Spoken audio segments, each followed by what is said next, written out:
ভাইয়া গ্রাফ চার্টে ফার্স্টে হচ্ছে মানে টাইটেলটা দেই, দেন যে পুরা গ্রাফটা একটা সামারি এক লাইনে বা দুই লাইনে লিখি, দেন সেটা ডিসক্রাইব করি কোনটার চেয়ে কোনটা বেশি বা কম বা মানে ডিক্রিজিং অর ইনক্রিজিং কিছু এরকম। অ্যান্ড শেষে হচ্ছে 2 থেকে 3 লাইনের মধ্যে একটা কনক্লুশন দেয়, এইটুকুই। আচ্ছা, আর লামিয়া? সেমই ভাইয়া। আচ্ছা, একটা জিনিস কি, সিগবা বললো যে সিগবা গ্রাফের মধ্যে টাইটেল থাকে। ফার্স্ট অফ অল, জেনারেলি ফরম্যাটে গ্রাফের মধ্যে টাইটেল হয় না। So there are possibilities that হলো গিয়ে যে এমন টিচার তোর খাতা দেখতে পারে যে ওই টাইটেলের জন্য তোকে মার্ক কাটতে পারে। সো নেক্সট টাইম থেকে চেষ্টা করবি ভাইয়া কোনো রকম টাইটেল না দেওয়া, ঠিক আছে?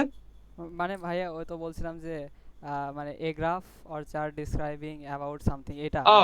ইন্ট্রোডাকশন হ্যাঁ, হ্যাঁ, ইন্ট্রোডাকশন, হ্যাঁ, হ্যাঁ। আচ্ছা আচ্ছা, ভাইয়া ঠিক আছে। আমার কলেজের টিচার তো বলছে কি জানি বলে চার্টের ছবিও আঁকাই দিয়ে আসতে বলছে।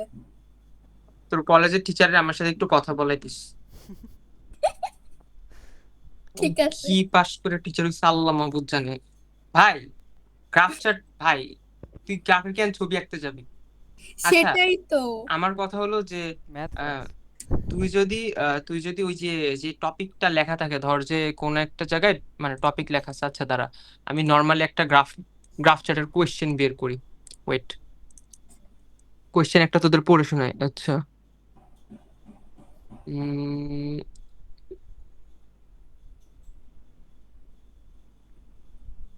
গ্রাফ চার্ট এইচএসসি, আচ্ছা একটা তোদের একটা কোয়েশ্চেন পড়ে শোনাই। দ্য পাই চার্ট বিল, আচ্ছা এটা হলো দিনাজপুর ঢাকা বোর্ড 17-তে আসছে। The pie chart below shows the sources of US electricity in 1970।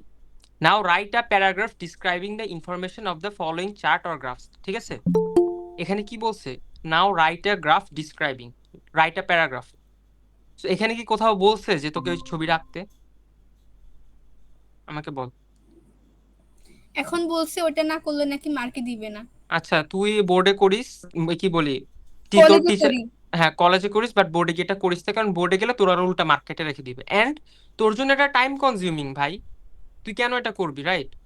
আর আমি জীবনে কোথাও শুনিও নাই যে আমি না লিখতে হয়। না, এইভাবে তো লেখার কোনো ইয়েই নাই, মানে পয়েন্টই নাই, ঠিক আছে? মানে তুই এটা কেন দিবি? আর গ্রাফ চার্ট এমনিতেই মানে হ্যালো। 10 মার্কের একটা কোয়েশ্চেন, সো এইখানে তোর মোটামুটি লেখা লাগবে। এখানে তো ওই গ্রাফ করলে তুই মানে কোনো আলাদা এক্সট্রা মার্ক পাবি না, সোজা কথা। আচ্ছা, তো বেসিক্যালি আমরা এখন যেটা শুরু করব, মানে প্রথমে আমরা জেনারেল রুলস গুলা দেখবো। আমি তোদের জন্য সব আগে থেকে লিখে রাখছি, কারণ আমি হাতে লিখাইলে তখন হয় কি, যে তোরা যখন পড়তে যাস তখন আমার মনে হয় যে প্রবলেম হয়। সো এখানে লিখে মানে আগে থেকে লিখে রাখলে আমার পয়েন্টও মিস যাবে না, এন্ড তোর পড়তেও সুবিধা হবে। সো দেখ, you don't have to draw the graph or the chart provided. এটা ভাইয়া হলো স্ক্রিন সবচেয়ে বড় শেয়ার কথা। করো নাই। আল্লাহ, এতক্ষণ এতক্ষণ বলবি না? এতক্ষণ ব্রো, তোর এমন কেন, এমন কেন? ভাইয়া কথা শুনে বুঝতে পারতেছিলাম কি বলতেছেন, এই জন্য আর মনে করিনি যে বলা লাগবে। ক্লাস পাচ্ছি বুঝছো? ব্রো, এখন দেখা যায়। হ্যাঁ। হ্যাঁ। আচ্ছা, হ্যাঁ। 1 নাম্বার পয়েন্টে কি বলছি? You don't have to draw the graph or the chart provided. Also পাশে লিখে দিলাম নো টাইটেল, কোনো টাইটেল দেওয়া লাগবে না, ঠিক আছে? হুম। মনে থাকবে? You don't have to draw the graph or the chart provided. So ওইখানে যে বার চার্ট দেখ বা কোনো লাইন গ্রাফ দেখ, যাই দেখ না কেন, কোনো কিছু লেখার দরকার নেই। সেকেন্ড, আচ্ছা আমরা একটু এই এই এই চারটা আমরা পরে আসবো একটু। 6 নাম্বারে যাই। Word limit 150 words, not more than 2 pages. আর 7 নাম্বার বলছে কি, start from the left page from your exam book. So এটা ধর তোর একটা এক্সাম বুক, এক্সাম পেপার, তুই অলওয়েজ এখান থেকে লেখা শুরু করবি, ঠিক আছে? দেন এই পেজে যাবি, and not more than 2 pages, এই পেজটা আর ক্রস করবি না, এই পেজের মধ্যেই ডান দিবি। এখানে শুরু করবি, এখানে এর মধ্যে ডান দিয়ে দিবি, যেভাবেই হোক। আর আমার মনে হয় যে এত বেশিও লেখার কিছু পাবি না, মানে একটা গ্রাফের মধ্যে এত বেশি লেখার কিচ্ছু থাকে না, ঠিক আছে? এরপরে 3টা প্যারা হবে। প্রথম প্যারা ইন্ট্রোডাকশন, ঠিক আছে? এই জিনিসটা তুই 2 লাইনের মধ্যে কমপ্লিট করার ট্রাই করবি। ধর যে আচ্ছা এখানে আমি একটা বক্সই আঁকি খাতার মতো, ঠিক আছে?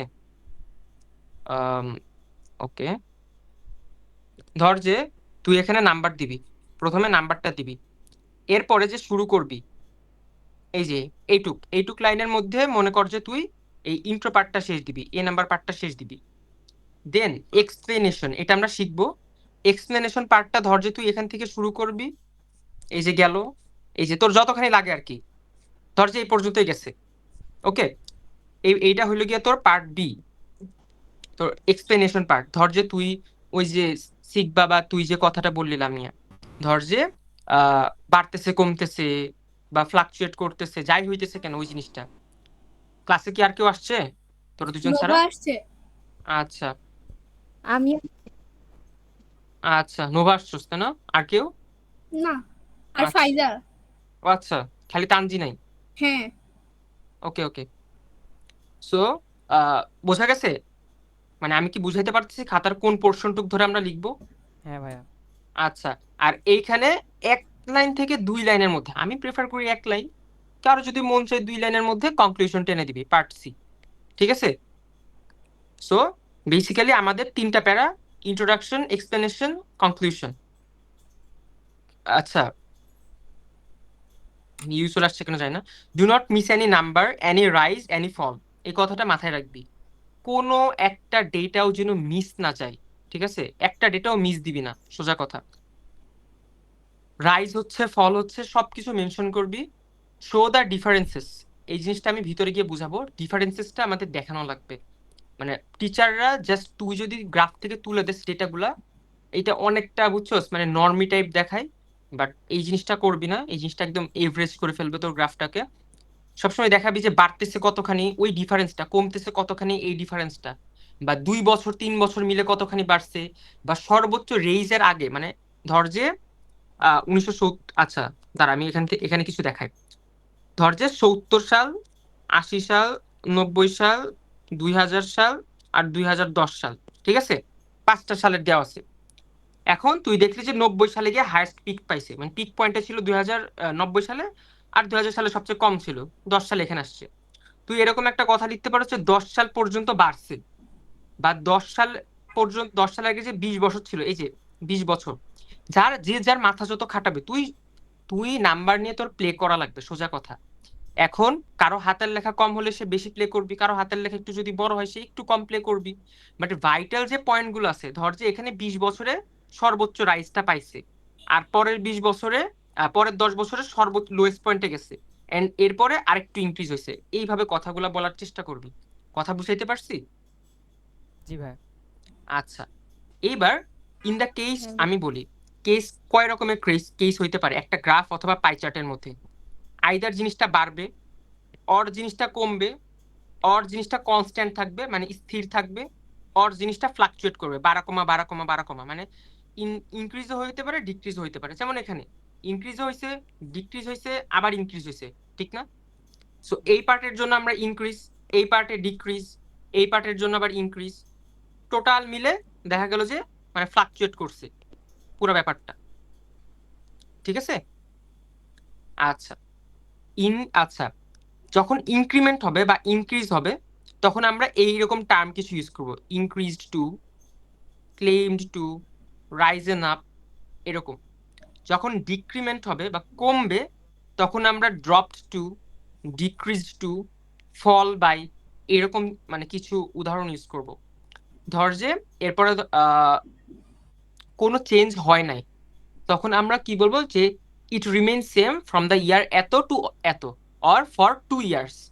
বুঝছস? এরকম, বা ইট didn't change, or the data, or the rate, or the ratio, যাই থাকুক না কেন, didn't change or remain same, এরকম টার্ম ইউজ করবে। এখন তোরা তোদের মতো করে লিখতে পারোস, আমি জাস্ট এটা দিচ্ছি কারণ কি পরীক্ষার আগে যাতে এক পলক চোখ বুলে, বা যখনই তোর পড়তে মন চায়, এটা সম্পর্কে জানতে মন চাবে, এই জিনিসটা দেখলে যাতে তোর কাভার আপ হয়ে যায়, ভাই আর লাগবে না। মোটামুটি সবকিছু বলে দিছি, এটা হলো গিয়া বেসিক রুলস। আচ্ছা, এখন আমরা দেখবো গ্রাফ চার্ট কি রকম আসতে পারে। বার চার্ট আসতে পারে, লাইন চার্ট আসতে পারে, পাই চার্ট আসতে পারে, বক্স চার্ট আসতে পারে। এই বার চার্ট আর এই পাই চার্ট হলো সবচেয়ে ইম্পর্টেন্ট 3 স্টার, এটা হলো সেকেন্ড সবচেয়ে ইম্পর্টেন্ট লাইন চার্ট, আর এটা 1 স্টার। ঠিক আছে, যে এটা আসে না এরকম আর কি, মানে এত ইজি দেয় না, ইউজুয়ালি পাই চার্ট অথবা বার চার্টই দেয়। সো বেসিক গ্রাফ চার্ট কিরকম আসতে পারে এটা দেখাইলাম। এখন আমি তোকে বলবো যে মানে ফরম্যাটটা আর কি, মানে কিভাবে অ্যাপ্রোচ করার ট্রাই করবি ফার্স্টে।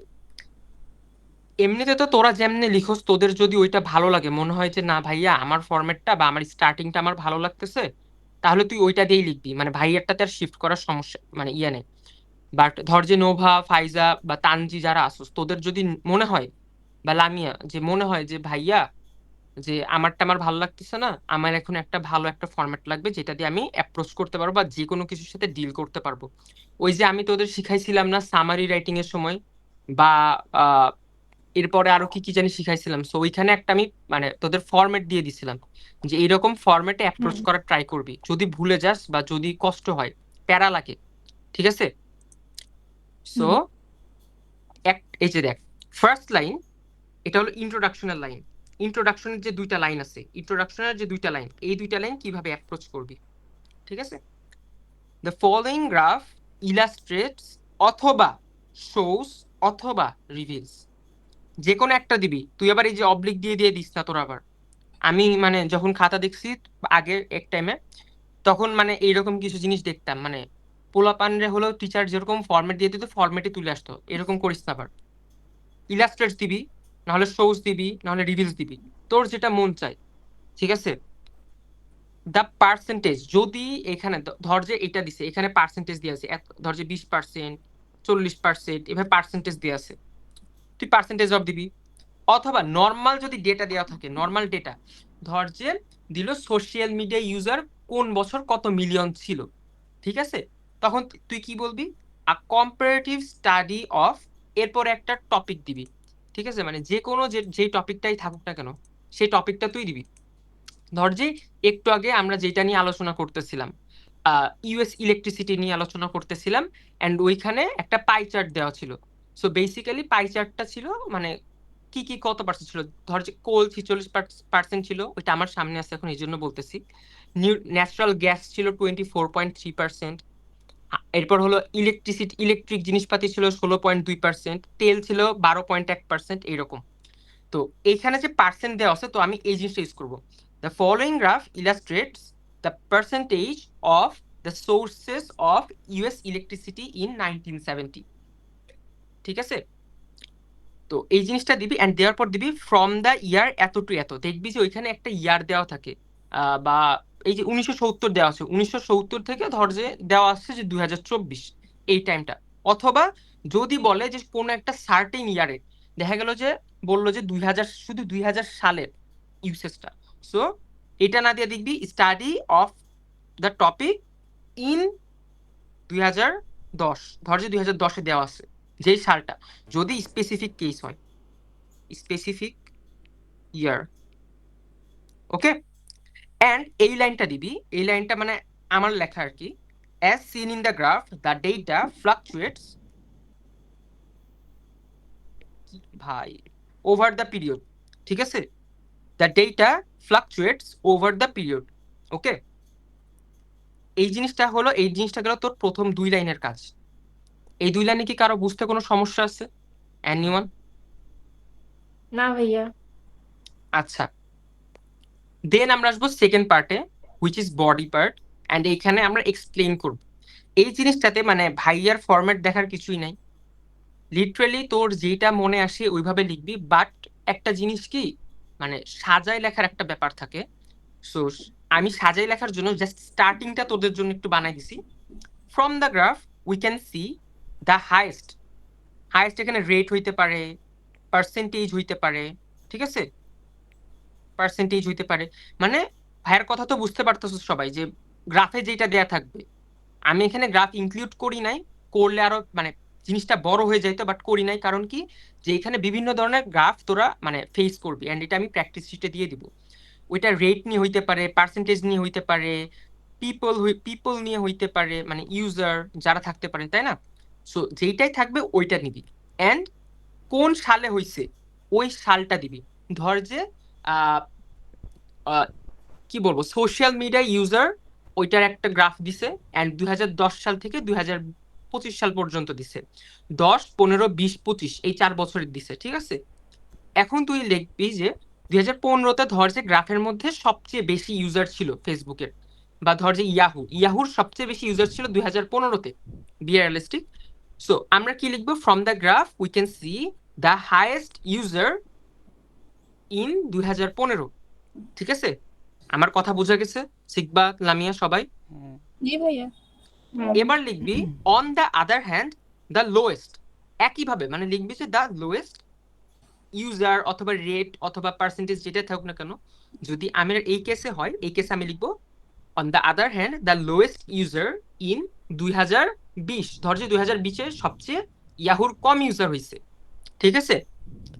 এখন লিখবি a significant noticeable difference is seen between the highest and lowest rate number data, যেটা থাকুক না কেন ওইটা। মানে তুই এখন জাস্ট দুইটা ডিফারেন্সিয়েট করবি। ওই যে আমি তোকে বলছিলাম না এখানে ভাইয়া, দেখ, শো ডিফারেন্সেস নিউমেরিক্যালি, এই ডিফারেন্সটা নিয়ে আমাদের খেলা লাগবে। হইতে পারে এটা ডেটার ডিফারেন্স, হইতে পারে এটা সালের ডিফারেন্স, কত সাল থেকে কত সাল। এখন ধর আমাদের এই কেসে আমরা ধরে নিছিলাম কি 2010 সাল থেকে 2015, 2020, 2025।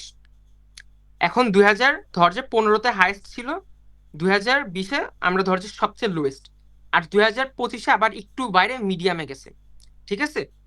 এখন আমরা এই যে হাইয়েস্ট আর লোয়েস্ট দুইটা ডিফারেন্স কয় বছরে ভাইয়া বলতো? 5 বছরে। 5 বছরে। 5 বছর। তো আমরা এই জিনিসটা মেনশন করব যে 5 বছরে কতখানি কমছে। ধর ওখানে তো একটা ডেটা দেয়া থাকবে, তাই না ভাইয়া? আমরা ওইটা কি করব, লিখবো মানে এই 5 বছরের গ্যাপে কতখানি কমছে। এরপর আমরা কি লিখতে পারি, 2010 সালে কত ছিল, 2015 সালে কত ছিল, এই 5 বছরে কতখানি বাড়ছে, এই 5 বছরে কতখানি কমছে, এন্ড 2020 সাল থেকে 25 সালে কতখানি বাড়ছে। এরপর আমরা কি করব, 2020 সাল থেকে 2025 সালে অ্যাকচুয়ালি কতখানি বাড়ছে আমরা এটা বলতে পারবো, ঠিক আছে। তো এইরকম 4-5 লাইন লিখলে দেখবি যে মোটামুটি তোর বডি পার্ট কিন্তু কাভার আপ হয়ে গেছে, আর তেমন কিছু লেখা লাগবে না।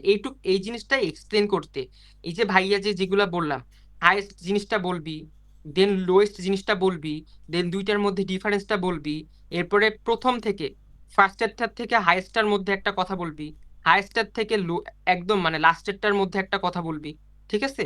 বা প্রত্যেকটা ফেজের মধ্যে, ধর যে প্রত্যেকটা ফেজে তুই মানে বর্ণনা করবি, এখান থেকে এখানে, এখান থেকে এখানে, এখান থেকে এখানে। সো এগুলা করলেই দেখবি যে আমাদের এই যে এই পার্টটুক যে ছিল, এই পার্টটুক কমপ্লিট হয়ে গেছে, বুঝা গেছে। হ্যাঁ সেকেন্ড পার্টে যদি হুম। আর কারো কোনো আইডিয়া থাকে, বা ভাইয়া এটা করা যাবে কি যাবে না, বা ভাইয়া এখানে প্রবলেম হচ্ছে থাকতে জিজ্ঞাসা কর আমাকে। নোভা, ফাইজা, কোনো কোয়েশ্চেন আছে ভাইয়া? না ভাইয়া। ভাই, যদি পার্সেন্টেজ থাকে তো পার্সেন্টেজের যে ডিফারেন্স, তো এই ডিফারেন্স বিয়োগ করে ওখানে লেখা যাবে? হ্যাঁ অবশ্যই, অফকোর্স লিখবি যে হলো গিয়ে 4% বৃদ্ধি পাইছে ওভারঅল, ঠিক আছে। হুম আচ্ছা, in conclusion it can be said that the graph, এরপরে থাক, এরপরে এই জায়গা থেকে তুই নিজের অপিনিয়ন দেওয়া শুরু করবি, ঠিক আছে। মানে অ্যাকচুয়ালি কি হয়েছে, মানে তোর যদি মনে হয় যে এটা ভালোর দিকে যাচ্ছে ভালো, খারাপের দিকে যাচ্ছে খারাপ, ঠিক আছে। বা আমাদের মানে তোর স্টেটমেন্ট যেটা, ধর যে ইন্টারনেট, ইন্টারনেট ইউজার দিনে দিনে বাড়ছে, বা ইয়াহু ইউজার দিনে দিনে কমছে, এক জিনিসের মধ্যে একটা পজিটিভ আছে, একটা নেগেটিভ আছে। সো তুই এমনি লিখতে পারোস, it would not be wrong to say that the day is not far away when almost everyone will use the internet in their daily basis. Or এমনিও বলতে পারোস, it would not be wrong to say that the day is not far away when almost everyone will shift to Google from Yahoo in their daily activities. তুই এমনি বলতে পারোস আর কি, ঠিক আছে। আমার কথা বোঝা গেছে? হ্যাঁ মানে পজিটিভ হলে পজিটিভ সাইডটা শো করবি, নেগেটিভ হলে নেগেটিভ সাইডটা শো করবি, ওকে। হুম এখন আমাকে বল যে ভাইয়া গ্রাফ চার্ট নিয়ে আর যদি কোনো প্রবলেম থাকে আমাকে জাস্ট একটু বল, যে এক্সামে এই প্রবলেম ফেস করছি ভাইয়া, বা এক্সামে পড়তে গেলে এটা নিয়ে সমস্যা হয়, এমন হইলে কি করব আর কি।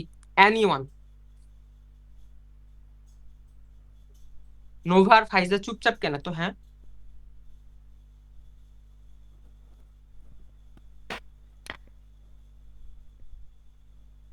হুম, হুম। ভাইয়া কোনো কোয়েশ্চেন নাই? বোঝা গেছে? মানে সব বোঝা গেছে? হ্যাঁ ভাইয়া। হ্যাঁ, এক্সাম হলে পারফর্ম করতে পারবো পরীক্ষায় আসলে, এই যে ফার্স্ট হ্যাঁ ইয়াতে? পারবো ইনশাল্লাহ। ইনশাল্লাহ। আচ্ছা, যাই পড়াচ্ছি বাসায় কিন্তু একটু দেখা লাগবে। এই যে শিট দেই, লাগলে রেকর্ড দেখবি, কোনো সমস্যা নেই, ওকে? এন্ড কোনো ওকে। যদি প্রবলেম হয় ভাইয়াকে জাস্ট মেনশন দিয়ে বলবি যে ভাইয়া এখন করতে বসছি, আমার এখানে প্রবলেম হইতেছে, ঠিক আছে? আচ্ছা। আচ্ছা আচ্ছা, এখন আমরা একটু ইনফর্মাল লেটার আর ইমেল রাইটিং নিয়ে লিখবো। আচ্ছা, ইমেল রাইটিং এ এক একজন এক এক ফরম্যাটে লিখে, আমি সবার কাছ থেকে শুনবো কেমনে কি লিখোস। বলতো ভাইয়া, কে কেমনে লিখোস আমাকে বল একটু। কি ভাইয়া? ইমেল রাইটিংটা কে কেমনে ডিল করোস এক্সামে আসলে? ফার্স্টে টু দিয়ে যার কাছে পাঠাবো তার email address and then subject, তারপরে হাই হ্যালো দিয়ে কি লিখবো সেটা, আর লাস্টে হচ্ছে নাম। আচ্ছা, শুধু টু হ্যাঁ, সাবজেক্টের ফরম্যাট। আচ্ছা লামিয়া? হ্যাঁ, আমি তো ভাইয়া সবগুলো লিখি, ডেট, তারপরে হচ্ছে আমার ওই যে ওইটা জিমেলের ওইটা, মানে হ্যাঁ, সবগুলো ফ্রম। লিখি। হ্যাঁ, আচ্ছা, আর নোভা, ফাইজা? আমিও সেম সবগুলোই লিখি। তারপর আচ্ছা সাবজেক্টও লিখি। আচ্ছা আচ্ছা, আর আর শোনা আর কি বলবো। ফাইজা? ফাইজা বলছে? আইজা বলে নাই। না। তো লেখেন ফাইজা তো। ঘুমাইছে? শেষ, যুদ্ধ ফাইজা শুরু তো হবে, মাইয়া ঘুমায়, ঘুমের মধ্যে মইরা যাবে দেখিস। ফাইজা তো ঘুমাইছে, আর তানজি মনে হয় অলরেডি মারাই গেছে। কি হইছে? কি কইল হয়? এই যে একটা কথা বলে আবার হারাই গেছে। শুনতেছি ভাইয়া, আমি সবই শুনতেছি। বল তাহলে, কেমনে লিখোস এক্সামে বল। কলম দিয়ে।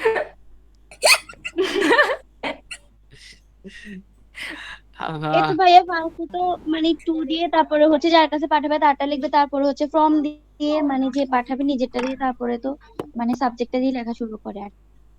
আচ্ছা, সো এখানে শুধু শিখবে একটু অন্য হইতে লিখে। আচ্ছা, শিখবার যে কথাটা, ওই জিনিসটা অ্যাকচুয়ালি ধর যে মডার্ন ওয়েতে বেশি অ্যাকসেপ্টেড, বাট আমি পার্সোনালি এই চারটাই লেখা প্রিফার করি, কারণ আমাদের বোর্ডের খাতা যারা দেখে সবাই কিন্তু মানে এতটা অ্যাডভান্সড হয় না, বা আমাদের ধর যে আমাদের কলেজে লিখলে ওইটাতে ফুল মার্ক পাবি বা ভালো মার্ক পাবি, বাট মানে বোর্ডের খাতা যারা দেখে তারা কিন্তু এখনো অনেক এজড, সো আমাদের ওই জিনিসটা মাথায় রাখা লাগবে।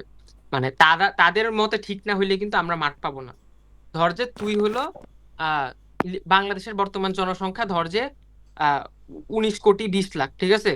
তুই এটাই লিখে দিয়ে আসলি, বাট ওই স্যার জানে যে বাংলাদেশের 16 কোটি, ঠিক আছে? শুধু। এখ- হ্যাঁ। এখন তুই এটা লিখছস, এটা কিন্তু অ্যাকচুয়ালি ঠিক, বাট টিচার জানে যে এটা ঠিক, তো তুই কিন্তু মার্ক পাবি না, ওকে? তো আমার কথা হলো যে যেটা মানে কনভেনশনাল বা যেটা হয়ে আসতেছে আপাতত, মানে এখন পর্যন্ত যতক্ষণ না পর্যন্ত দেখা যাচ্ছে যে মানে একটা নতুন এরা চেঞ্জ হচ্ছে, ততক্ষণ পর্যন্ত নতুন ফরম্যাট না ইউজ করে বেটার, বোর্ড পরীক্ষার ক্ষেত্রে অ্যাটলিস্ট। কারণ বোর্ড পরীক্ষায় মোস্টলি এক্সপিরিয়েন্স টিচাররাই থাকে, এটা তো জানোস। মানে নর্মাল যারা হলো গিয়ে কম বয়সে, তারা কিন্তু বোর্ডের খাতা দেখার পারমিশন পায় না। এসএসসি তো এইভাবেই তো লিখছিলাম। লিখতে পারোস, আমি তো বললাম যে সব মানে লাইক এটা আর কি, ধর যে একদম হোল ওয়েতে অ্যাকসেপ্টেড না। আমি নিজেও লিখতাম, টু দিতাম, সাবজেক্ট দিতাম, বাট আমি এইচএসসি তে গিয়ে চারটাই লিখছি। এইচএসসি তে আমি সিসিও দিছি, ও, বিসিসি এই দুইটাও ইউজ করছি, বাট আমি মনে হয় না এই দুইটা ইউজ করা যৌক্তিক এখনকার পার্সপেক্টিভে। ওইটার সাথে ধর যে ওই জিনিসটা আমি শিখছিলাম একদম অ্যাটাচমেন্ট সহ, ওই জিনিসটা অনেক সুন্দর করে শিখছিলাম, বাট আমার মনে হয় যে অত কিছু মাত্র 5 মার্কের জন্য কোনো দরকার নাই, ঠিক আছে? আর তোদের ভাইয়া ইয়েও চেঞ্জ হয়েছে, মানে কি বলে, মার্ক ডিস্ট্রিবিউশনও চেঞ্জ হয়েছে। হ্যাঁ। তো হ্যাঁ। আমাদের সময় 10 মার্কের ছিল, তোদের সময় এখন 5 মার্ক করে দিছে।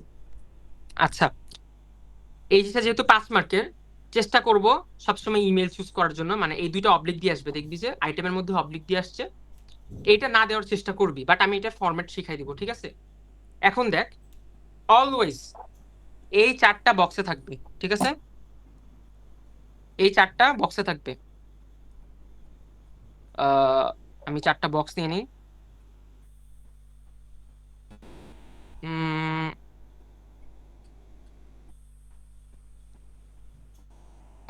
এই 4টা মাস্ট বক্সের মধ্যে থাকবে, বোঝা গেছে? আলাদা বক্সের মধ্যে। ওকে, হুম এখানে এখানে একটু করে গ্যাপ দিবি, এখানে একটু করে গ্যাপ দিবি। আমি যেহেতু আলাদা করে লিখছি তো ধর যে এরকম গ্যাপ দিবি। আচ্ছা, গ্যাপটা আমি দেখাই দিই। আচ্ছা, এখানে ধর যে এরকম একটা গ্যাপ দিবি, এই যে এরকম একটা গ্যাপ থাকবে। ওকে, প্রত্যেকটার ওকে মধ্যেখানে। এরপরে 2 রকম ওয়েতে যাইতে পারে। একটা ইমেল সবসময় 2 রকম ওয়েতে যাইতে পারে। আইদার তুই ফ্রেন্ড রিলেটিভ কারো কাছে লিখতেছস, অথবা কোনো অফিসিয়ালস এর কাছে লিখতেছস, রাইট? ধর যে তোর প্রফেসরের কাছে লিখতেছস স্কলারশিপ পাওয়ার জন্য, বোঝা গেছে? হুম হ্যাঁ বা তুই অ্যাডমিনিস্ট্রেশনের কাছে লিখতেছস। যাই হোক না কেন, 2টা সাইড থাকতে পারে, একটা ইনফর্মাল, একটা ফর্মাল। ঠিক আছে?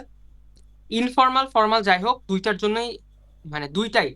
ধর যে একটা ইনফর্মাল লেটারের ক্ষেত্রেও সেম হইতে পারে। ইনফর্মাল লেটারের ক্ষেত্রে তো আমরা ইনফর্মালি পাবো। ইমেলের ক্ষেত্রে ফর্মাল ইনফর্মাল 2টাই থাকতে পারে। সো এখানে মাই ডিয়ার ফ্রেন্ড, অথবা ডিয়ার সিক, বা ডিয়ার তানজি, বা এইভাবে লিখে শুরু করবি। আর যদি স্যার হয়, শুধু ধর যে তুই কোনো একটা, মানে কারো কাছে লিখতে, ধর যে নোভা প্রফেসর হয়ে গেছে, তখন তুই নোভার কাছে লিখতেছিস। ম্যাম লিখবি না, স্যার দিয়েই লিখবি, স্যার। এরপর লেখা শুরু করবি। বডি পার্টে আসবি। এই বডি পার্ট কিন্তু ভ্যারি করে। এখন আমি বডি পার্টের ফরম্যাট কেন ভাইয়া দেখাই নাই, আমি এইখানে চাই যে তোদের, মানে তোরা নিজেরা এক্সপ্লোর করবি যে নিজেরা কিভাবে লিখবি। প্রত্যেকটা টপিক আলাদা আলাদা হবে। সো আমি এটা বলবো যে যেই যাই লেখস না কেন, অ্যাটলিস্ট ইমেইলে চেষ্টা করবি আলাদা জিনিস লেখার। কারণ সব জায়গায় ফরম্যাট মারলে এটা দেখবি যে ওই আমি যে ফরম্যাট বুঝাবো ইউটিউবে 8-10টা ভিডিওতে যে বুঝাবে কাইন্ড অফ কিন্তু সেম হবে। সো আমি বলবো যে নিজের লেখার মধ্যে একটা ইউনিক জিনিস আনতে। তোরা লিখবি, লিখে ভাইয়াকে দেখাবি, ভাই অ্যাপ্রুভ করে দিব, সমস্যা নেই।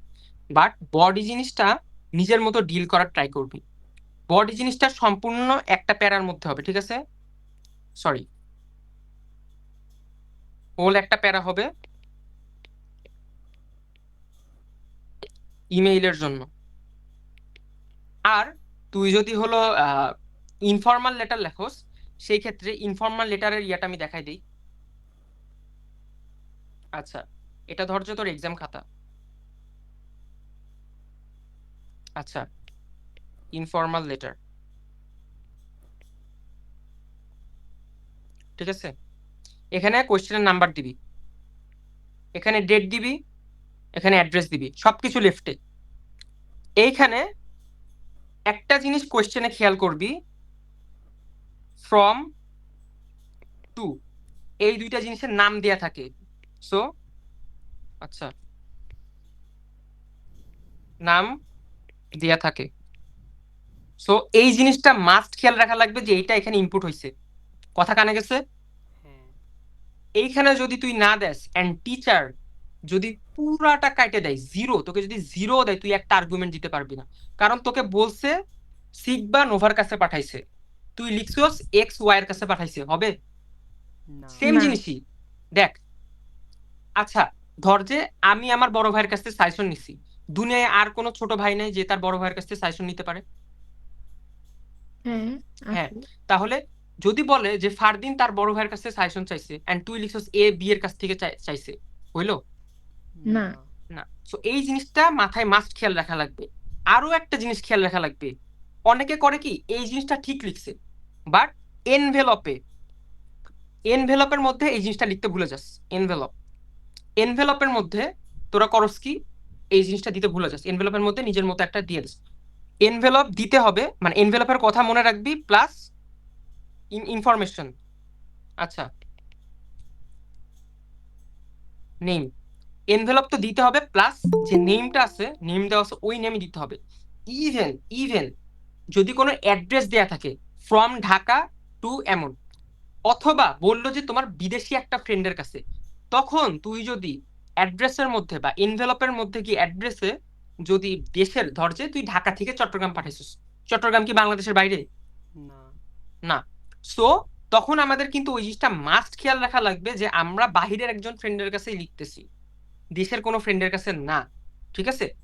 আচ্ছা, এইখানে ফরম্যাটের মধ্যে এইখানে যে আসবি, সুন্দর করে সাবজেক্টটা লিখবি। মানে কোন সাবজেক্ট, সরি, কি বলি, ইনফর্মাল লেটার তো, সো সাবজেক্ট লেখার দরকার নাই, ডিরেক্ট শুরু করে দিবি। ধর যে এখানে হাই বা ডিয়ার কিছু একটা দিলি, দিয়ে ডিরেক্ট শুরু করলি, ইন্ট্রোডাকশন দিবি, সোজা কথা ইন্ট্রোডাকশন দিবি। দেওয়ার পরে মানে তোর মতামতে মানে তুই কি কি লিখতে চাচ্ছিস, যে আমি ভালো আছি, তুমি ভালো আছো কিনা। এরপরে দেখা গেল যে আমার কাছে এটা নিয়ে জানতে চাইছো, আমি এটা নিয়ে লিখতেছি বা লিখবো, বা তুমি এটা সম্পর্কে তোমার তুমি এই জিনিসটা পার্টিসিপেট করবা, সো আমি নিজে থেকে তোমাকে একটা জিনিস পাঠাচ্ছি, লিখে পাঠাচ্ছি, এরকম কিছু। এই কথাটা লিখলি। লিখার পরে মেইন বডি মেইন বডি এখান থেকে শুরু করবি, এন্ড শুরু করে করে করে করে যাবি। যাওয়ার পরে ধর যে এই পর্যন্ত গেলি, এরপরে বা এই পর্যন্তই গেলি, তোর যেখানে ইচ্ছা গেলি, যাওয়ার পরে কনক্লুশন যেটা, এটা এই পার্টের মধ্যে শেষ করে দিবি। আমার আমার এই লেখাটার বেসিস হলো যে এনভেলপ ছাড়া অথবা এনভেলপ সহ তোর যেটাই মন চায় 2 পেজের মধ্যে লেখা কমপ্লিট করবি। মাস্ট লেফট পেজ থেকে শুরু হবে, লেফট পেজ থেকে শুরু হবে, সবগুলা লেখা লেফট অ্যালাইনে হবে। লেফট অ্যালাইন মানে বুঝছস তো, লেখা এই পেজের লেফট সাইড থেকে শুরু হবে। কথা বোঝা গেছে? হ্যাঁ হ্যাঁ কারো ভাইয়া। কারো কোনো ডাউট আছে? নোভা, ফাইজা চুপচাপ কিন্তু না তোরা। না ওকে, আচ্ছা। Same goes for email. আচ্ছা, আমি এখানে ইমেলের জিনিসটা বানাই। আচ্ছা, ধর যে এটা আমাদের পরীক্ষার খাতা। ইমেলের জন্য কি করব ভাইয়া? সুন্দর। আচ্ছা, ফার্স্ট অফ অল এরকম একটা এখানে একটা নাম্বার মানে যত নাম্বার কোশ্চেন আনসার ওটা দিবি। দেওয়ার পর কি করবি? এইভাবে, আচ্ছা দাঁড়া, একটা বক্স টানে ফেলবি। বক্সটা ফিল আপ করবি না, বাট টানে ফেলবি এভাবে। মিলে গেল। ধর যে টানে ফেললি, এভাবে একটা বক্স টানে ফেললি। এরপরে এখানে 4টা বক্স টানবি, ফ্রম টু বা যেটা যেটা আছে কিনা, কিন্তু 4টা বক্স টানবি। সাবজেক্ট, এই যেখানে লিখে দিছি ফ্রম টু ডেট সাবজেক্ট, এভাবে টানবি। আচ্ছা, ডেট দেওয়ার একটা, ডেটের মধ্যে একটা জিনিস দেখায়। ধর যে তোকে তুই আজকের ডেটটা দিবি, তুই ডেট এমনি লিখবি না 05/05/2025, ধর যে 5 তারিখ ছিল, এভাবে লিখবি না। লিখবি কি 5th মে 2025। বুঝা গেছে? হ্যাঁ কারো কোনো ডাউট আছে এখানে? না এনিওয়ান? ভাইয়া। না আচ্ছা, সাবজেক্টের মধ্যে মানে শুধু সাবজেক্টই লিখবি, মানে এমন লেখার দরকার নাই letter to my big friend about এত কিছু কিছু, অথবা অনেকে লিখে অ্যাবাউট এটা এটা এটা। অ্যাবাউট লেখার কোনো দরকার নাই, সত্যি কথা, অ্যাবাউট লেখার কোনো দরকার নেই। আহা, জাস্ট যেইটা নিয়ে লিখতে বলছে শুধু ওইটুক লিখে দিবি। বুঝা বুঝা বুঝা গেছে? হুম ধর যে তোর বড় ভাই হুম তোর কাছে চাইছে যে ঢাকার এয়ার পলিউশন নিয়ে আমাকে লিখে পাঠাও। তুই বলবি অ্যাবাউট, সরি কি বলি, অ্যাবাউট লেখার দরকার নাই, air condition, air condition in Dhaka, এভাবে লিখে পাঠাই দিবি। বুঝে গেছে? হ্যাঁ প্রথম প্রথম ইয়েটা ট্রাই করবি, মানে ছোট হাতের লেটার দেওয়ার, কারণ মানে ইউজুয়াল ইমেইলে আমরা বড় হাতের লেটার কম ইউজ করি। আচ্ছা, এখানেও সেম জিনিস। ওহো, স্মল লেটার দিয়ে শুরু হবে। একটা জিনিস কিন্তু মনে রাখবি, স্মল লেটার দিয়ে জিমেল শুরু হয়।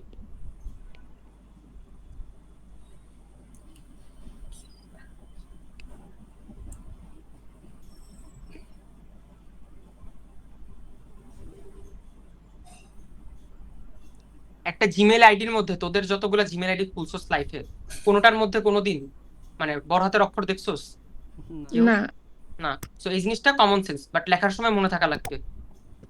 আচ্ছা, কনক্লুশনে এই যে 2 রকম, এখানে আমরা ইনফর্মাল ফর্মাল পড়লাম, সেম জিনিস।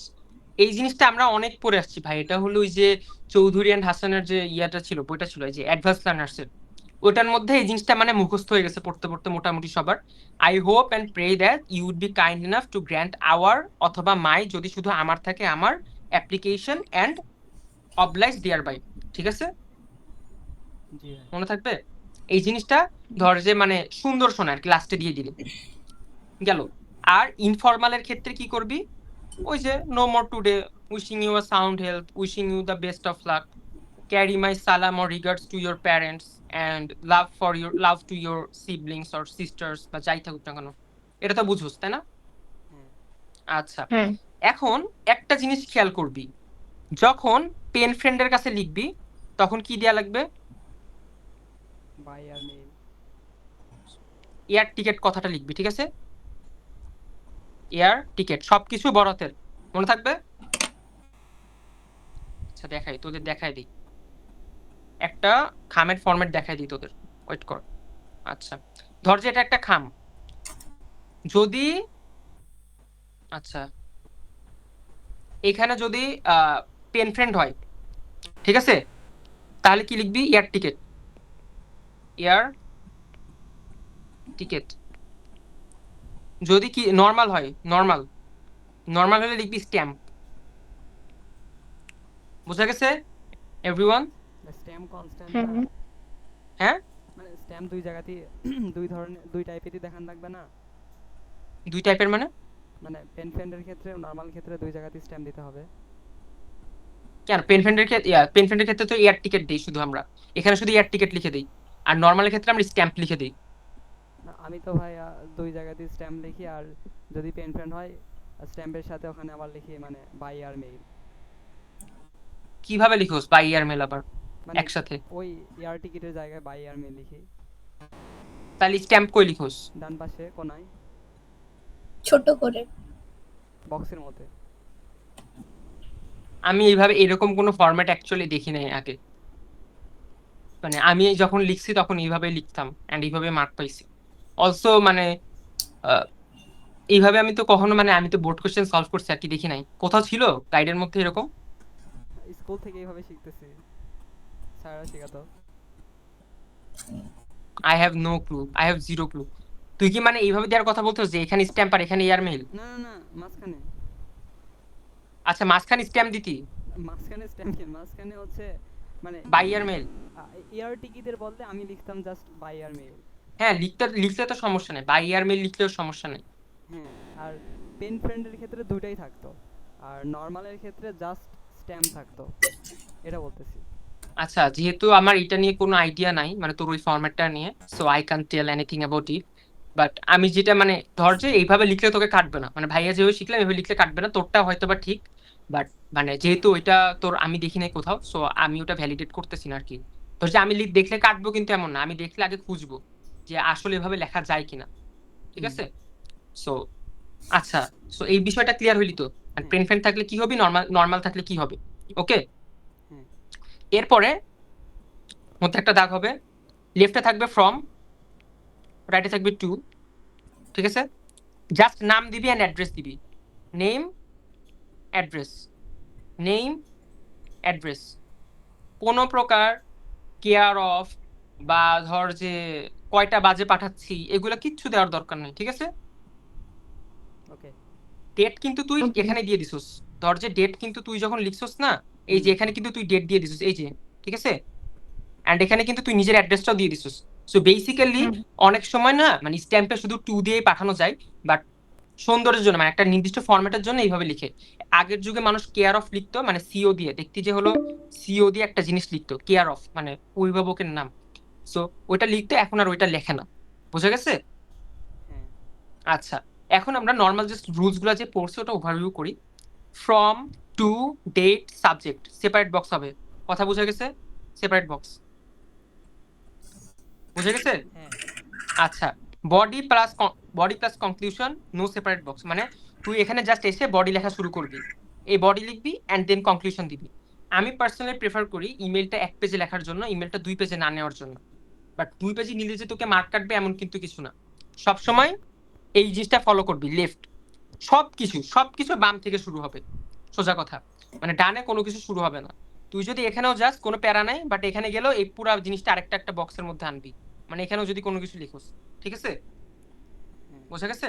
হ্যাঁ। যেহেতু ইমেইল একটা ফর্মাল জিনিস, বা তুই মানে ইমেল জিনিসটা কি ইলেকট্রনিক মেল, ছোট্ট একটা জিনিস পাঠাবি তুই, মানে তুই ইমেল গুলো কিন্তু ছোট ছোট হয়, সো তুই চেষ্টা করবি যে এক পেজের মধ্যে, যদি মনে হয় যে আমার মানে বেশি লিখতে হবে তাহলে একটু মানে চাপায় লিখ, সমস্যা নেই। আর কখনো কাটাকাটি করবি না, ব্রুসিং করবি না। যদি মনে হয় যে চাপানো আমার পক্ষে পসিবল না, সেকেন্ড পেজে যা, কোনো সমস্যা নেই। বাট আমি বলি যে মানে সেকেন্ড পেজে গেলেও এই যে প্রথম দিকের মধ্যেই শেষ করে দেওয়ার জন্য, মানে খুব বেশি ইয়া না হইতে। বাট এই তুই যে এইটুকের মধ্যে শেষ করবি ভাইয়া, এইটুকের মধ্যে শেষ করলেও না একটা বেখাপ্পা জিনিস লাগে, মানে ইমেল তো ইমেল জিনিসটা একটা সার্টেন জায়গার মধ্যে মানে এক পলকে দেখা গেলে বেটার আর কি, এরকম। সো যেটা আমি প্রিফার করি, দরকার হলে এটার জন্য একটু জায়গা কম নিবি, একটু কম জায়গা নে, প্যারা নাই, বাট চেষ্টা করবি বডিটাকে বেশি জায়গা দেওয়ার জন্য। একটা পেজের ধর যে এইখান থেকে মানে এই জায়গাটুকু পুরাটা একটা বডির জন্য দিবি, বডি প্লাস কনক্লুশনের জন্য, কোনো সমস্যা নেই। বাট এক পেজের মধ্যে করতে পারলে বেটার আর কি। এই এই ঘরগুলো অনেক ছোট ছোট, এই ঘরগুলো লিখতে আমার মনে হয় না খুব বেশি একটা জায়গা লাগবে। এরপরে হোল মেইল একটা বক্সের মধ্যে লিখবি, ঠিক আছে? এই যে এই পুরো একটা বক্সের মধ্যে লিখবি। এই বক্সটা দেওয়ার কারণ কি, মানে এই যে জিনিসটা আমরা ফিল করতেছি অ্যাকচুয়ালি, যে আমি তোকে যে বললাম এক পেজের মধ্যে দেওয়ার জন্য, এই জিনিসটা দিয়েই ওই কনজেস্টনেসটা বোঝানো, মানে কনজেস্ট একটা যে ব্যাপারটা আছে, চাপা যে একটা ব্যাপার বা একটা ব্লকড একটা ব্যাপার আছে, ওই জিনিসটা বোঝানোর জন্য। একটা ইমেইল আর একটা হলো গিয়ে ইনফর্মাল লেটারের মধ্যে পার্থক্য এই জায়গায়, যে তুই একটা মানে সার্টেন জিনিস যেটা তুই হলে এনভেলপে দিবি, ওটা তুই উপরেই দিয়ে দিচ্ছস, প্লাস তুই এই জিনিসটা একটা জায়গার মধ্যে বর্ডারে আটকাই ফেলতেছস। Then draw an envelope for informal letter. আবার বলতেছি, এনভেলপ যদি না কোস ইনফর্মাল লেটারের জন্য, সেই ক্ষেত্রে কিন্তু মার্ক কাটা যাবে, অ্যান্ড ওইখানে কর্তৃপক্ষ দায়ী থাকবে না। ওকে, মানে তুই বললি যে ভাইয়া ভুলে গেছি, তোরে যদি 5 মার্কও কেটে দেয় কিছু করার নাই, কারণ এনভেলপ মানে একটা ইনফর্মাল লেটার, মানে একটা যে কোনো লেটারের ইউনিক একটা বৈশিষ্ট্য, বোঝা গেছে? হ্যাঁ কারণ তুই যদি একটা লেটার লেখোস উইদাউট এনভেলপ, জিনিসটা যাবে কার কাছে? তুই কিন্তু কিছু লেখোস নাই। সো ওই জিনিসটা মাথায় রাখা লাগবে। No box for informal letter. Informal লেটারে কেউ বক্স করতে যাইস না। ইনফর্মাল লেটার যে এখানে দেখাইলাম আমি, এখানে কিন্তু নো বক্স ছিল, কোনো বক্স করি নাই আমরা ভিতরে। Then left page left align format. কখনো মনের মধ্যে যদি আসে ভাই এটা ডান থেকে শুরু করবো কিনা, তুই ইংলিশে যা লিখোস খালি বামে লিখবি, তোর সবকিছু কারেক্ট। যা লিখোস জাস্ট বামে লিখবি, কারণ আমেরিকান স্ট্যান্ডার্ড ফলো করে সবকিছু বাম থেকে শুরু করার। কথা বোঝা গেছে? হ্যাঁ ডানে হ্যাঁ শুধু ভাইয়া। থাকবে সিগনেচার, এই জিনিসটা মনে রাখবি। সবকিছু থাকবে লেফটে। যদি দুইটা সিগনেচার থাকে, একটা লেফটে একটা রাইটে। ডান? আচ্ছা, মানে 2 পেজের বেশি ক্রস করবি না, don't cross 2 pages excluding envelope. Envelope তুই 3rd পেজে নিতে পারবি। ধর যে তুই ভাইয়া এখানে লিখছস এখানে লিখছস, এর পরের পেজে গিয়ে তুই এনভেলপ লিখতে পারবি, মানে এনভেলপটা আলাদা একটা পেজে বাড়াইতে পারবি, কোনো সমস্যা নেই। বাট চেষ্টা করবি এই দুইটা মানে ইনফর্মাল লেটার হোক আর ইমেল তো অবশ্যই না, ইনফর্মাল লেটার হোক আর যেটাই হোক না কেন 2 পেজ ক্রস না করার জন্য। মনে থাকবে? হ্যাঁ আচ্ছা, হ্যাঁ ভাইয়া। আজকের এই 3টা যে রাইটিং শিখালাম, এই 3টা রাইটিং নিয়ে কারো কোনো ডাউট আছে কিনা, না বা কোনো ভাইয়া। Question, any question? না ভাইয়া। আচ্ছা, এক্সাম নিয়ে কারো কোনো কথা আছে? কোনো থিম থিম তো আমি নিজে স্যারের কাছে যাওয়া লাগবে, আগে যাই নাই তো আমি। আচ্ছা তোদের এই জিনিসটা অ্যাড করছে, এটা আমি মানে আমি পরে ওই দিক মানে গতকাল রাতে একটু জাস্ট ভাইয়া দেখছি। হ্যাঁ বল। উইথ ক্লু আর উইদাউট ক্লু এগুলোতে কিছুই পারি না ঠিক মতো। উইথ ক্লু পড়াইতে তো আমার সময় লাগবে, তাই না? আমি কিন্তু তোদের বলছি আর যে আমি তোদের হলো ফুল ইংলিশ ফর টুডে শেষ করাই দিব, যেহেতু তোদের ফুল সিলেবাস হুম, আছে। সো বেসিক্যালি আমি চেষ্টা করব যে চৌধুরী অ্যান্ড হোসাইনের যেটা গাইডটা আছে না, আমরা হুম, ফুল গাইড শেষ করে ফেলবো একদম। মানে এমনও যদি হয় বোর্ডে গিয়েও যাতে কমন পড়ে যায়, মানে এত পরিমাণ প্র্যাকটিস করবো দরকার হইলে। না আমি কারণ তো ইংলিশে নবদূত পড়ি। ভাই সেম জিনিস, একটা প্যারা তুই একটা প্যারাগ্রাফ তো একটা প্যারাগ্রাফ যদি ভাই প্র্যাকটিস করস, ওইখান থেকে আর কি ঘুরাবে মানে বল, তাই না? মানে একটা ধর যে হ্যাঁ তুই একটা লেসন প্র্যাকটিস করলি, ওখান থেকে 1000 বার ঘুরাইলেও কি তুই পারবি না সেম জিনিস?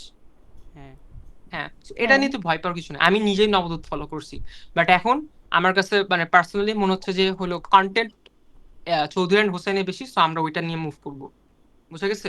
অলসো যদি আমরা দেখি যে রিপিটিটিভ হচ্ছে, সো আমরা ওটা বাদ দিয়ে দিব, কারণ আমাদের হাতে এখনো 1 বছরের মতো সময় আছে, কেবল এইচএসসি 25-এর পরীক্ষা মানে শুরু হইতে এখনো 40 দিন বাকি। সো তোদের হাতে একটা হ্যাঁ টাইম আছে, সো আমরা চেষ্টা করব যাতে সপ্তাহে তো 3 দিন করে পড়তেছি, পড়তে পড়তে হুম, যাতে একদম মানে লাস্ট মোমেন্টে গিয়ে ইংলিশ আর পড়াই না লাগে, ঠিক আছে? মানে ধর যে তোরে জাস্ট পরীক্ষা নিয়ে বসাই দিলে তুই যাতে মানে A+ নিয়ে বের হয়ে আসতে পারোস, এরকম একটা সিচুয়েশন হয়। ওকে, ইনশাল্লাহ। ইনশাআল্লাহ ইনশাআল্লাহ।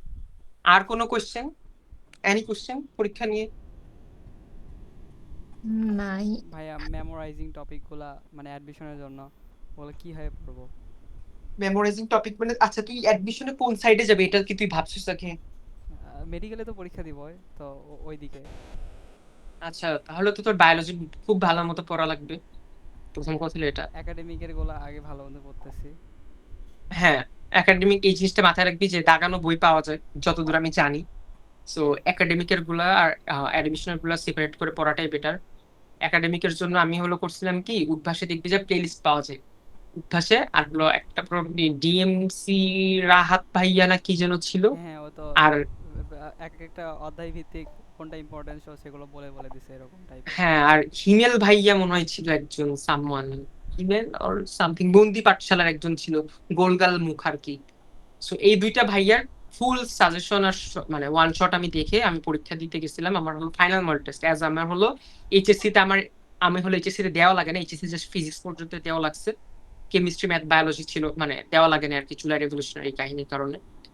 সো আমি যেটা বলতে পারি আর কি, মানে আমার বায়োলজিতে প্লাসের কাছাকাছি আসতো, প্লাস আসতো লাস্টের দিকে আর কি, প্রথম দিকে পাইতাম না।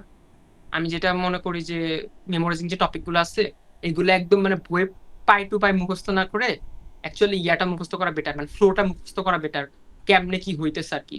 অ্যাকচুয়ালি আমি রিলেট করে পড়তাম। আমার ভাই বায়োলজি আমার একদম বিরক্ত লাগতো, আমি জাস্ট দেখতাম যে হাউ ইট ফাংশন। ইভেন আমি কিছু চ্যাপ্টার তো টপ মানে বাদই দিছিলাম, ওই যে ক্রেবস চক্রের যে চ্যাপ্টারটা আছে না, নবম চ্যাপ্টার, ওটা তো আমি পড়িই নাই, আমি ওটা স্কিপ করে ফেলছি ভাই, যে লাইক আমার পক্ষে এটা সম্ভব না, এটা আমি অসম্ভব আমার জন্য, আমি জাস্ট ওটা স্কিপ করে ফেলছি।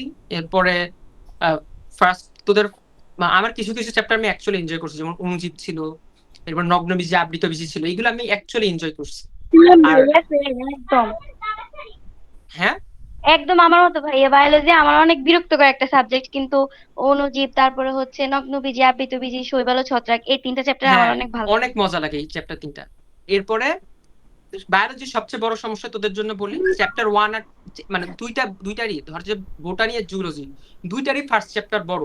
সো তোরা করস কি ওই দুইটা থেকে ঘাবড়াই যাস। এন্ড আমাদের টিচারদের সমস্যা কি, আগে ভাই এই চ্যাপ্টারটাই পড়াবে, কে ভাই এই চ্যাপ্টারটা একটু পরে পড়ান যায় না, তুই একটু অনুবীজটা আগে পড়া, কি বল অনুজীবটা আগে পড়া, অনুজীবটা এত ফান, অনুজীবটা আগে পড়া, এখানে এত কিছু হইতেছে, এটার সাথে মানুষ রিলেট করতে পারবে। তারপরে তুই হলো এই যে আবৃত বীজি নগ্নবীজি আগে পড়া, এরপর তুই হার্টের চ্যাপ্টারটা আগে পড়া, ব্লাড সার্কুলেশন, এই জিনিসগুলো তো মানুষ রিলেট করতে পারে, এইগুলো আগে পড়ে, এগুলো তো মজা। বাট তুই ভাই আগে পড়াবে কি ওই যে চিনির একটা আছে না কি জানি, আরে ওই যে কি যেন গ্লুকোজ ফ্রুক্টোজের একটা চ্যাপ্টার ছিল না, আমি পড়ছিলাম ওটা অনেক মন দিয়ে। সেল বুদ্ধি কেমিস্ট্রি। চাল দত্ত। হ্যাঁ হ্যাঁ জানি বলে অর্গানিক বায়োলজি নাকি ওইটা নাকি হ্যাঁ আমি হ্যাঁ জানি হ্যাঁ, না। মানে যেই হোক, মানে যাই হোক না কেন এরকম একটা কিছু ছিল। Cell so chemistry. ওই হ্যাঁ হ্যাঁ, কোষ সো রসায়ন। ওই জিনিস কোষ আমি রসায়ন, তো ইয়েস কোষ বায়োলজি রসায়ন। বাদই দিয়ে দিচ্ছি। সো কোষ রসায়ন এই জিনিসটা ধর যে মানে এই জিনিসটা ফান যারা হলো বুঝতে পারে। বাট আমার কথা হলো যে প্রথমেই এই যে প্রথম চ্যাপ্টারের মধ্যে ঢুকাই যে ডিএনএ হাবি জাবি, এরপরে ফ্যাটি অ্যাসিড, এরপরে কি কোষ প্রাচীর, ভাই সরি আমি সরি আমার মাথা পেইন দিবে এত কিছু ভাবলে। বাট হ্যাঁ, এইগুলা ফার্স্টে পড়ানো কোনো দরকার নাই আমার মতে। এইগুলা যখন মানে পোলাপান ফ্লোতে ঢুকছে তখন পড়ানো শুরু করতো। ফার্স্টে এগুলা পড়ায় মানে পোলাপানের মধ্যে একদম বায়োলজি নিয়ে একটা প্রতিষ্ঠান ঢুকাই দিবে, which is so much irritating and আমার মনে হয় যে আননেসেসারি, যেটা কোনো দরকারই নাই। আর তুই যে মেইন কোশ্চেনটা করছিলি যে ভাই মেমোরাইজ করবো কেমনে, আমার মনে হয় যে ফ্লো মনে রাখাটা better. Whether it's physics, whether it's chemistry, math, sociology, যাই হোক না কেন, মানে জিস্ট পয়েন্ট যেগুলো আছে এইগুলা মনে রাখতে পারলে আমার মনে হয় যে পরীক্ষায় তুই 4-এর মধ্যে 3 লিখা বের হয়ে আসতে পারবি, বুঝছস। আর ভাইয়া, হ্যাঁ অ্যাডমিশন ইংলিশের যে টপিকগুলো মানে ফ্রেজ, ইডিয়ম, এইগুলো তো আমি পড়াই দিব, এগুলো তো আমি পড়াই দিব, বাট ওই পর্যন্ত আগে যাই। আমি এত দূরও প্ল্যান করি নাই। বাট হ্যাঁ, ইংলিশ একটা মানে এমন একটা কথা বলবো আর কি, ইংলিশ যারা মেডিকেল পড়বে তাদের জন্য একরকম হবে, যারা আইবি এর প্রিপারেশন নিবে, এখানে যদি কেউ আসুস কিনা আমি জানি না, তাদের জন্য একরকম হবে, যারা বি ইউনিট সি ইউনিট নিবে বা গুচ্ছ নিবে তাদের জন্য একরকম হবে। কারণ ডিফিকাল্টি একরকম না, যেমন তুই ফ্রেজেস এন্ড ইডিয়মস এর কথা বললি, অথবা তোর হইলো গিয়ে ওই যে বিভিন্ন ধরনের তোর মানে জব সেক্টরে যে কোশ্চেন গুলো আসে, এগুলো কিন্তু দেখা যায় যে হলো বি ইউনিট সি ইউনিট বা আইবিএ তে আসে না, এগুলো আসে মেডিকেল, সোজা কথা। আবার তোর হলো গ্রামার, একদম গ্রামাটিক্যাল আইটেম, এইরকম যেসব জিনিসপাতি আছে একদম ধর যে সাবজেক্ট ভার্ব অ্যাগ্রিমেন্ট, মডিফায়ার যেমন মনে হয় যে তোর নামও শুনস নাই, গ্যাংলিং মডিফায়ার আছে, এরপরে হলো গিয়ে আরো কিছু কিছু জিনিসপাতি আছে। So এই সকল জিনিসপাতি আসে আইবিএ তে। আইবিএ ইজ অ্যাকচুয়ালি তোর ধর যে আইবিএ বা বিবিএ যে সকল জিনিসপাতি আছে, তো এইগুলো অ্যাকচুয়ালি ধর যে অ্যাপটিটিউড টেস্ট, তো তোর মাথার মধ্যে মানে জ্ঞান বলতে কি মানে তুই বেসিক নলেজ কতখানি জানোস এইটাই চেক করে অ্যাকচুয়ালি। আর বি ইউনিট সি ইউনিটে আসবে কি, ধর যে একটা লাইন দিবে, ওই লাইনটা গ্রামাটিক্যালি কারেক্ট, এই যে সাবজেক্ট ভাবে এগ্রিমেন্ট দেখাইলাম না, এই হ্যাঁ জিনিসটা বি ইউনিট সি ইউনিটে আসবে, ধুম ধারাক্কা আসবে একদম। ক ক ক ইউনিট যখন পরীক্ষা দিবি, ক ইউনিট ইংলিশ যাদের থাকবে, ক ইউনিটও আসবে, ধিপ ধাপ আসবে, বুঝছো? এই জন্য আমি বলছি যে সাবজেক্ট ভাবে এগ্রিমেন্ট যেটা পড়াইছি ওটা একদম ঠাড়া পড়ে রাখবি, মানে ওইটা যাতে একদম মুখে মুখে লাগে যায়, এই ভুলটা যাতে কখনো না হয়, এইখান থেকেই কোশ্চেন আসবে, বুঝছোস? এন্ড আচ্ছা আমি চেষ্টা করব যে আমাদের একাডেমিক শেষ হয়ে গেলে মানে প্রত্যেক মান্থে 2টা করে হলো অ্যাডমিশনের ক্লাস রাখার জন্য, তাহলে দেখা যাবে যে আমি চেষ্টা করব, আমি তো তোর ধর যে এতদিনও তোদের পড়াইতে পারবো বলে মনে হয় না, তোদের এইচএসসির পরে আর কি। সো ততদিন যদি আমি জব পাই ওটা আলাদা ব্যাপার, বাট ততদিন যদি তোরা মানে পড়স, তো আমি ওই ক্ষেত্রে আর কি অ্যাডমিশন পর্যন্ত তাদের কভার আপ করাই, মানে মানে এইচএসসির আগেই ছাড়ে দিব আর কি। এইচএসসির আগে তোর মানে অ্যাডমিশনের জিনিসপাতি কভার আপ করাই দিব মোটামুটি চেষ্টা করব, যাতে দেখা যায় যে হলো তোরা যদি ইন ফিউচার উদ্ভাসেও পড়স বা যে কোনো জায়গায় পড়স না কেন অ্যাডমিশন প্রিপারেশন, ওইখানে গিয়ে যাতে তোর ওই ওই রকম একটা ভয় ভীতি কাজ না করে ইংলিশ নিয়ে, যে আরে এরা কত ইংলিশ পারতেছে এই সেই হ্যান ত্যান। অলসো সিকবা যে কথাটা বলছে গতদিন, আমি এটা তোদের নোভাকে তো অনেক আগেই বলছি যে ভাই ইংলিশ হ্যাঁ ভাইয়া বই পড়ার চেষ্টা কর, ইংলিশের সাথে ইউজ টু হওয়ার চেষ্টা কর, না হলে হবে কি তুই ইংলিশ বুঝো সেটা আমি জানি, বাট স্পিড রিডিং দেওয়ার একটা জিনিস আছে, একটা ছেলে একটা প্যাসেজ কেউ 10 সেকেন্ডে পড়বে, কেউ 1 মিনিট লাগাবে, পার্থক্য এখানেই হবে। তুই ওই 50 সেকেন্ডে 5টা এমসিকিউ লিখে 5 মার্ক শিওর হয়ে বের হয়ে আসতে পারবি, বুঝছোস? পার্থক্য কিন্তু এই জায়গাতে, একটা অ্যাডমিশন টেস্টে কিন্তু অনেক বেশি সময় থাকে না। অ্যাডমিশন টেস্ট কোনো দিক দিয়ে হার্ড কোন একটা জিনিস না, আমি বলতেছি অ্যাডমিশন টেস্ট হার্ড না, সত্যি কথা। অ্যাডমিশন টেস্টে হয় কি সময় কম এন্ড প্যানিক খাই বেশি। তুই যখন ঢুকবি দেখবি যে এতডি পোলাপান, এতডি, তুই হলো মানে বোর্ড এক্সাম দিতে যাস, তাই না? বোর্ড এক্সামে কি এক এলাকার বা একটা কলেজের পোলাপান দেখছিস, রাইট? একটা কলেজের পোলাপান দেখতেছিস। তুই ডিইউতে পরীক্ষা দিতে যাবি, সারা দেশের পোলাপান দেখবি তুই, তখন তোর মধ্যে একটা ভীতি জাস্ট কাজ করতেই পারে নর্মাল, ঠিক আছে? সো আমি জাস্ট বলবো যে জাস্ট ইউজ টু হওয়ার চেষ্টা কর, যাতে পরীক্ষার হলে পারফর্ম করে বেরিয়ে আসতে পারস। ওকে, ইনশাল্লাহ। আচ্ছা, আর কারো কোনো কোয়েশ্চেন ভাইয়া? না ভাইয়া। আচ্ছা, নেক্সট দিন কি পড়বি বল?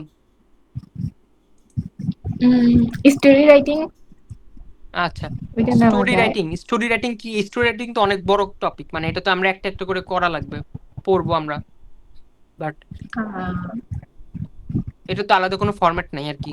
গ্রামার আইটেম কিছু পড়া।